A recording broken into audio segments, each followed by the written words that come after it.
The biggest problem that we have in South Africa is poverty. And I believe that the solution to that is entrepreneurship. My name is Pesihle and I'm the owner and founder of the Go Start Grow brand. I've been creating content for about a year and a half, and I've seen that the country is now hungry to learn about entrepreneurship and the skills associated with it. So with this course, it's a 6-month course. And the reason why, like I said, I made it 6 months is so that you can be transformed. So instead of me just giving you information, I want you to actually transform. That's why I'm doing this video, to introduce it to you and to actually introduce week 1, right? So we are on week 1 now, and I'm just going to define what is entrepreneurship, right? Very important in the local South African context, because entrepreneurship here and entrepreneurship in the United States, which we always see, which is in our faces, is not the same. It is not the same. So my aim is to show you what is entrepreneurship, but here in South Africa, and how you can be successful at it like me. So I make roughly 300 to 500,000 Rand in revenue a month, but I didn't start there, right? My biggest jump, or rather when I opened my eyes about 2 years ago, it was when I started making 100K a month. That was the eye-opener for me, right? And I think that 100K a month in revenue in your business, that's actually from 0 to 1. It's actually 0 to a number, to something. That's why I say it's 0 to 1. Once you get there, then your eyes will start opening. The problem is 99% of people don't get from 0 to 1, 0 to 100,000. They don't get there. Now, I aim to show you the skills to get there. Once you get there, it's going to be downhill from there. You're gonna have to learn a new set of skills to actually scale the business exponentially. But for now, we're not going to go there. Right? We're going to start from 0 to 100,000. That's my aim, to get you from 0 to 100,000 Rand in sales. That's the aim. Right, so week 2, we're going to look at developing, developing an entrepreneurial mindset. There's a reason why I put that, because what you are taught in school, it's not going to work in entrepreneurship. It is diametrically opposite, right? It's polar opposite of what works in entrepreneurship. And you need to get that mindset. I need to get that mindset out of you. That's why I made the course 6 months, right? It needs to be erased in your mindset that, for example, failure is wrong. In entrepreneurship, you fail your way to success, unfortunately, right? You need to have resilience. You have your resilience in your job. You've stayed there for 10 years. Why don't you have resilience to starting your own thing? Mindset, right? Problem-solving skills. That's straightforward. When you're not making money, what are you going to do? What are you going to do when the business is not making money? What are you going to do? Right? Risk-taking. Like I said about failure. Right? You're going to have to take risks. But obviously, I'm going to try and mitigate the risks for you to almost 0. And I'm going to show you how. Week 3, spotting opportunities. Now, personally, I think I'm the best at this, right? It's easy for me to spot opportunities because I've been doing it for 10 years, right? So I have about 20 premium clients who pay me 5,000 Rand to spot opportunities for them and help them start their business. right? So basically I help them with the sourcing of their products. I help them with running their Facebook ads. I help them with opening their Shopify store, and I also help them with just the small little things that other people might miss. Also, the reason why they just give me the 5,000 Rand is because they want to skip the steps, right? And just, well, you know what I was going to say. They want to skip the steps and just give me money and just say, do it for me, please. That's it, right? And obviously you don't have that money, so you're just going to pay $2.99 to learn all the skills that I learned in 10 years. You're going to learn them in 6 months. Number 4, or rather week 4, excuse me, we're going to go into case studies. There's a lot of businesses in South Africa that are making money that you don't know about, right? And I'm going to reveal them to you. And also I'm going to reveal my business, how I make my money. Very important. Now,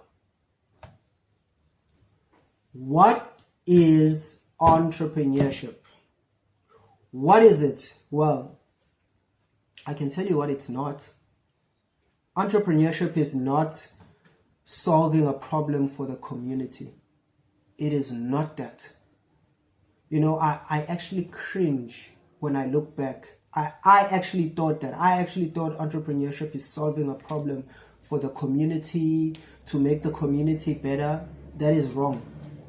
Number 2, entrepreneurship is not your passion, right? It's not doing something that you're passionate about and hoping to make money out of it. Entrepreneurship is one thing. Money in your pocket. I couldn't wait to say that. It is money in your pocket. That's what entrepreneurship is, right? It's how can I turn 10 Rand into 100 Rand. That's what entrepreneurship is. That's what it is. It's so you're telling me that people a person who owns a cement factory is passionate about cement? No. They've just found a way to turn 10 Rand into 100 Rand. That's it. That's what they are passionate about. They are passionate about money in their pockets, right? Entrepreneurship is also turning your skills and leveraging them and making money out of them.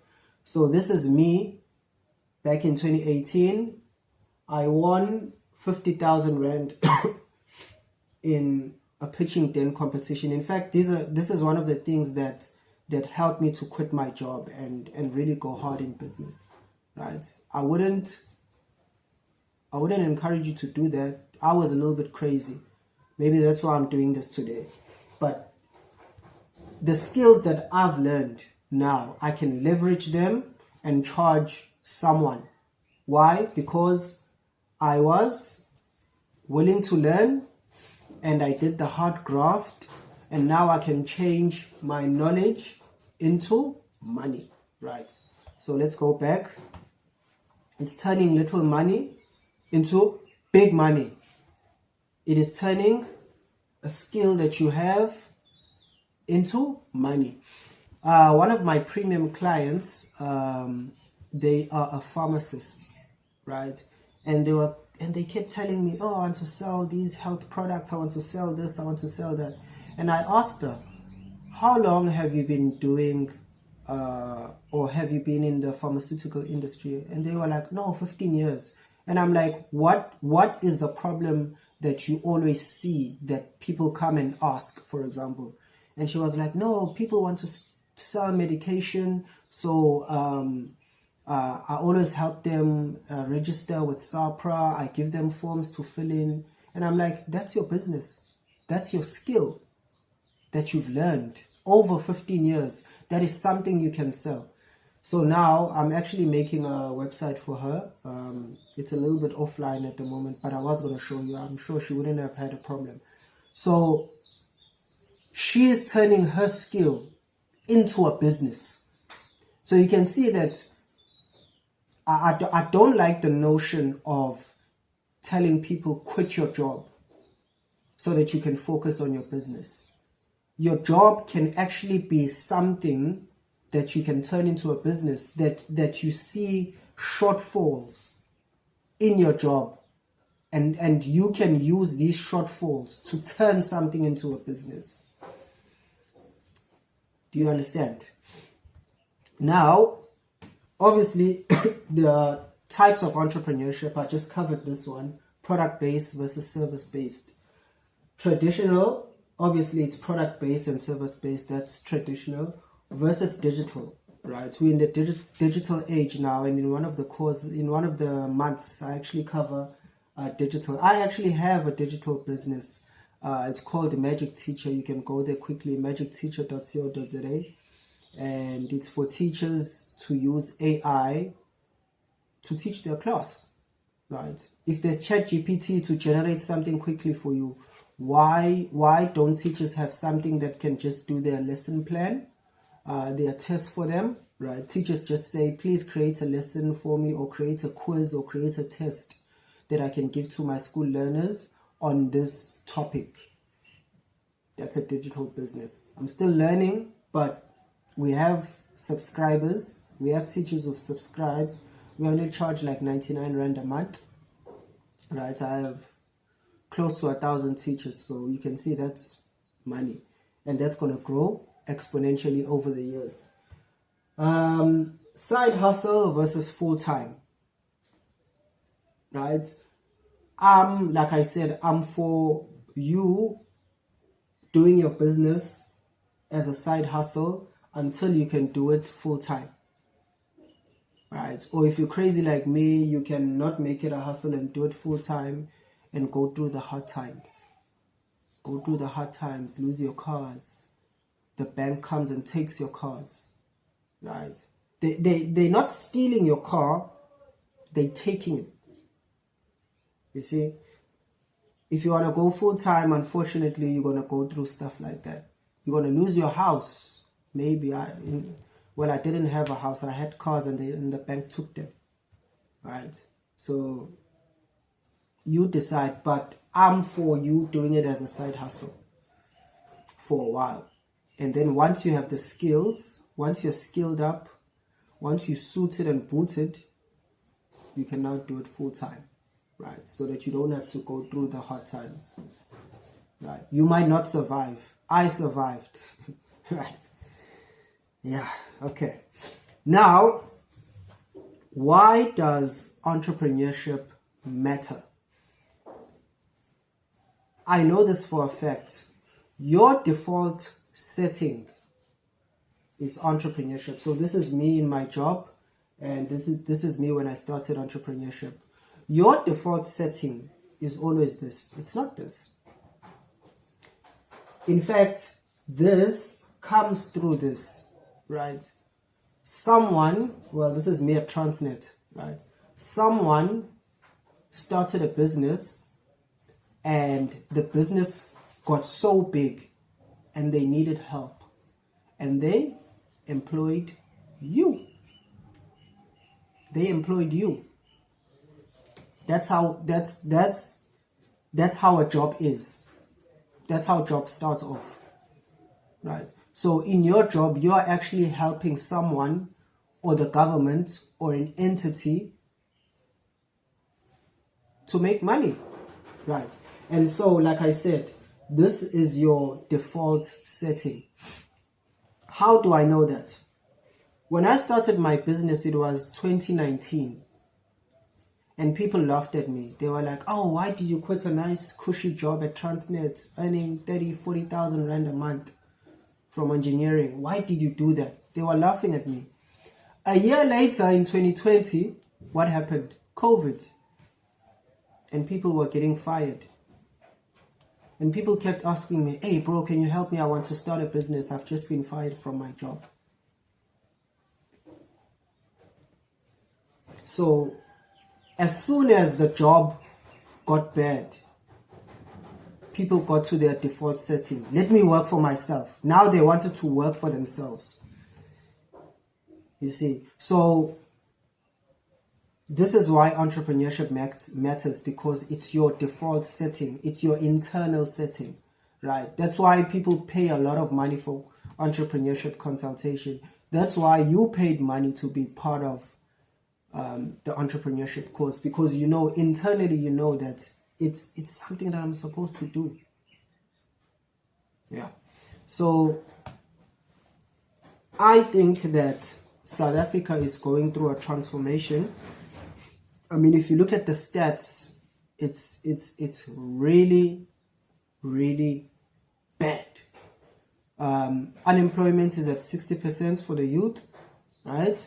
And I mean, let's take a simple stat, for example. 700,000 matriculants matriculate every year. 200,000 spaces in tertiary institutions. And of those 200,000, currently, 40% of them can find jobs, meaning only 80,000. So out of 700,000 people who leave school every year, after 2, 3, or 4 years, only 80,000 of them can find jobs. That is less than 10%. That's like 10%, right, of school matriculants who leave at the end of 2025. People who leave school, only 10% of them after 4 years will find jobs. So I think, like I said, the default setting will be entrepreneurship. It will be. It has to be. People have to get skilled up on working for themselves. And let me show you something really exciting. I love this example, and people just go wow when I show them this. So let me show you Old School. This is a company in South Africa, and let me show you Exclusive Essentials. In fact, I used to work for these guys. So let me show you how the ground is fertile in South Africa for business by just showing you these two companies. So, okay, let me show you Old School. So this is a premium brand company in South Africa, right? And I'm sure you've seen it. So what they do is they sell. They started with rugby jerseys, right? So as you can see, it's very expensive, 1,300 rand. So this guy, Daniel, sometime last year, he sold 3,400 of these, and he made 3.4 million rand in one day, right? So you can see that people are buying expensive stuff. So this is a premium value business, I think, that sells from middle class to higher middle class, right? Middle class meaning people who like to be seen that they wear expensive stuff. For example, I'm sure you know this one. This Kaiser, I love this one. This Kaiser Chiefs one, right? Look at how much it is, 2.5, right? People love to be seen wearing these, right? So this is a premium value brand. In fact, I teach you about premium value, how to sell to premium value people who can buy expensive stuff without even feeling it, right? So if I'm middle class and I have 10,000 rand in my bank account and I buy for something that's 2.5, 25% of my wealth has been wiped away, right? And people don't really care. But if I have 100,000 rand, I'm rich, and I have 100,000 rand in my account, I'm not going to feel 2.5. So Old School targets these people, right? They target these people, and they are making a lot of money. So your business, you can either create a premium value brand like Old School and make a lot of money, or you can you can sell to let me just go to the products quickly. Where are the products? Okay, let's go to one that you might know. Maybe one of your parents bought these, right? So exclusive essentials sells from middle class to lower middle class and low IQ people, people who think that diabetes can be cured by a medication. You see how much that is? $6.99 for, I think the capsules, there's only 20 capsules in them, right? So believe it or not, there are people out here who believe that a bottle of capsules that is $6.99 can cure their diabetes. Obviously, that's low IQ people. And they buy the stuff. I mean, this guy, when I left his company, there were 30 delivery drivers and we were collecting 20,000 Rand a month for him. Or not 20,000 Rand a month, 20,000 a day for him. Right? So he's making like 500,000 Rand a day. Just, I'm going to say it, lying to people and telling them that they're going to be cured off of their diabetes and high blood pressure just by taking medication. We all know that's not true, right? The only thing that cures you off of your chronic disease is food. It's the food that you eat, right? The problem is we are eating ultra processed foods. If you can't make something at home, it is ultra processed, right? And so people who eat a lot of junk food, they're going to end up with diabetes and high blood pressure. And this guy comes and tells you that for 3,000 Rand, I will give you 10 bottles and you'll finish this course and you'll be free from diabetes. And he makes a killing. So you can see the spectrum is very high. Premium and low IQ people. So you can sell to anyone along the spectrum. Do you understand what I'm trying to say? Well, I'm not sure if it makes sense, but I think it does. So, I hope, where's present? I hope that with this short introduction, business makes sense and why you need to get into it, and you actually start. That's my aim. Just start. After 6 months, in fact, after 6 months, it's going to be much easier for you to start because you would have transformed. So good luck with the course. I'll be sending notes this afternoon to everybody who's registered, and it's not too late to register. You can still register. I mean, obviously you'll have more work. So yeah, let's hope it's enjoyable. See you next time.